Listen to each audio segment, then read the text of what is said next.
আগামী নির্বাচনে নিরাপত্তা তদারকির জন্য এআই প্রযুক্তি সম্বলিত 40,000 বডি ক্যামেরা সরবরাহ করবে সরকার।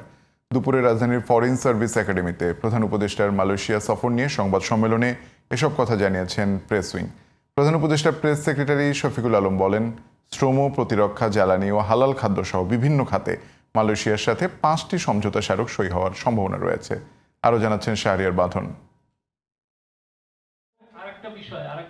3 দিনের রাষ্ট্রীয় সফরে সোমবার মালয়েশিয়া যাচ্ছেন প্রধান উপদেষ্টা ডক্টর মোহাম্মদ ইউনূস।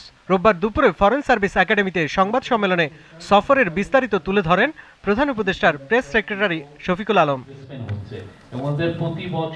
তিনি বলেন, বাংলাদেশি কর্মীদের সুষ্ঠু ও স্বচ্ছ নিয়োগ নিশ্চিত করা, বাণিজ্য, উচ্চশিক্ষা, নীল অর্থনীতি এবং রোহিঙ্গা সংকট মোকাবিলায় সহযোগিতা সম্প্রসারণ সহ বিভিন্ন বিষয়ে এ সফরে আলোচনা করবেন প্রধান উপদেষ্টা।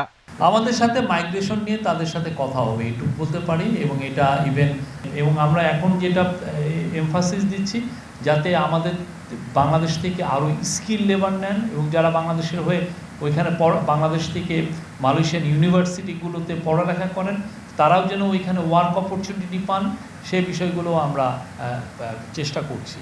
নিরপেক্ষ নির্বাচন নিশ্চিত করাই প্রধান লক্ষ্য উল্লেখ করে প্রেস সেক্রেটারি জানান, ভোট কেন্দ্রের নিরাপত্তায় 40,000 বডি ক্যামেরা সরবরাহ করবে সরকার। আমরা আরও 40,000 বডি ক্যাম সংগ্রহ করার চেষ্টা করছি, এটা খুব দ্রুতই করা হবে।